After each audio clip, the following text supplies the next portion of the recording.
So I personally would want the freedom, and I try to. There's this thing called the Stanislavski method.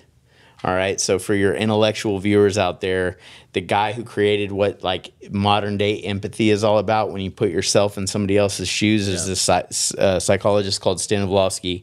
But so I try to put myself like, if American had a despot dictator in power, I'd want to flee with my family or fight, right? But if I felt like fighting for our freedom, for a revolution, wasn't sustainable or winnable, I'd want to take my 2 young kids who aren't old enough to shoot a gun yet. I'd want to get on a boat and go somewhere better.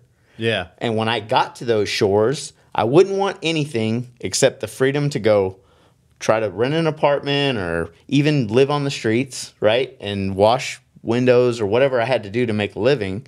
So I try to put myself in their shoes, but I also wouldn't want anything in return from the government. Like, you don't owe me anything because I fled my own country to come to yours. You don't owe me anything, just let me be. How do you know that's their perspective? Do you really feel like they are feeling entitled, or do they feel like they're just escaping but their I'm not generalizing now. You torn are. countries, right? I'm not generalizing. Yeah. I'm saying I don't know what their I don't know what their perspective is. I'm saying what our policy perspective should be is like, hey, come one, come all, no free shit.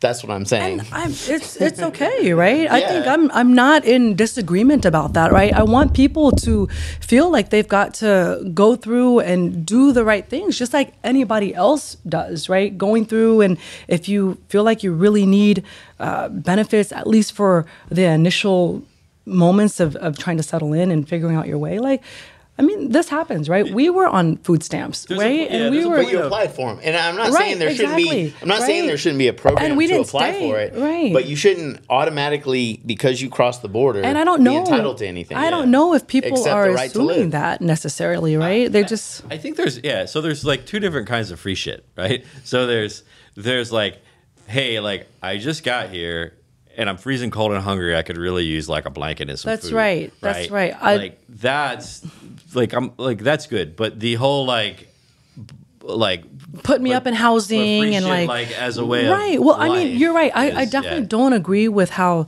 some of these hotel, like in Manhattan, for instance, the mayor was putting homeless people into like blocks of hotel rooms. Yeah. And stuff like that, right? Which I heard about. And I was just like, because everybody left and went to Florida.